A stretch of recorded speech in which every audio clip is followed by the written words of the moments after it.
আমার আল্লাহর দয়া ভালোবাসা যে কত বেশি আমরা জানি না, আমরা জানি না। আরশের বুকে আল্লাহ বিশাল সাইনবোর্ডে লিখে রেখেছেন সাবাকাত রাহমাতি গাদাবি, সাবাকাত রাহমাতি গাদাবি। এর মানে হচ্ছে আমার রাগের উপরে আমার দয়া বিজয় লাভ করেছে। সাবাকাত রাহমাতি গাদাবি, আমার রাগও আছে, আল্লাহর রাগ আছে না, আমার দয়াও আছে, আল্লাহর দয়া আছে না। আল্লাহ বললেন আমার রাগও আছে আবার আমার দয়াও আছে, তবে জেনে রেখো আমার রাগের চেয়ে দয়া বেশি। আমাদের পাপ অন্যায় যত বড় হোক, মনে রাখবেন আল্লাহর দয়া তার চাইতেও বড়। নাকি ছোট? আপনি যত বড় পাপ করেন না কেন, আমাদের জন্য আল্লাহর পক্ষ থেকে দয়া আছে না নাই? বনি ইসরাইলের এক লোক সিরিয়াল কিলার ছিল, খালি মার্ডার করতো, সিরিয়াল মার্ডার। একটা, দুইটা, তিনটা, 10টা, 5টা করতে করতে করতে করতে 99টা মার্ডার করেছে। কয়টা?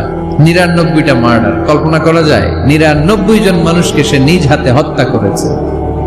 99 মার্ডার করার পরে তার মনে ভয় আসলো, হায়রে না জানি আল্লাহ আমার সাথে কেমন আচরণ করে আখিরাতে, আমার তাওবা আছে কিনা কপালে জানি না, আমার তো ক্ষমা নাই, কি করবো আমি?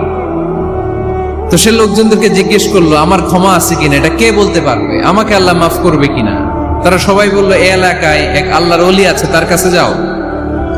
সে আল্লাহর ওলির কাছে যেয়ে বলে, ও আল্লাহর ওলি, আমি 99টা হত্যা করেছি, 99টা মার্ডার, আমার কপালে ক্ষমা আছে কিনা তুমি একটু বলো। আল্লাহর ওলি কই, কি বললা? 99টা মার্ডার? আয় হা সর্বনাশ, তোর কোনো ক্ষমা নাই।